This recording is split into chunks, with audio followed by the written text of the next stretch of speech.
Let me show you a couple other things with the M&P 2.0. This will help you a little bit.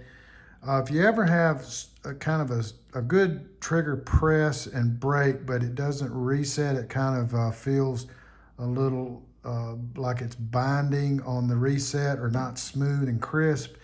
What can happen is if you reassemble it and you drive this pin in from left to right with a hammer, which is a mistake, or if you're too rough with it, you can slightly bend this trigger bar, which comes from the trigger. It comes up, and you'll see here where it aligns perfectly with this striker actuator, this little piece right here. So this lobe on the trigger bar presses into that. What can happen is that can get misaligned a little bit, and it's binding, and it's very difficult to diagnose.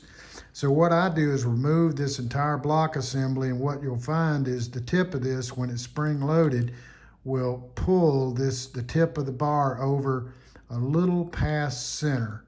Okay, you can compare it to another gun if you want, if you got a spare, but what you'll end up doing is you'll have to replace this trigger bar, or in my case, if you have the knowledge of how to get it right, you can flex it back with short little tugs until it's back in alignment, reassemble, and that will fix, and it'll make this go back and forth and actuate this sear assembly perfectly, and it'll be smooth again. The other thing that I find real common, make sure this guide rod is seated and centered perfectly, okay? And then when you reassemble the gun, what you'll find is this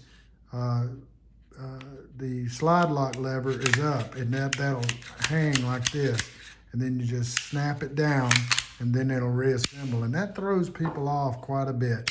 Those are just two more little things about the M&P that might help you a little bit.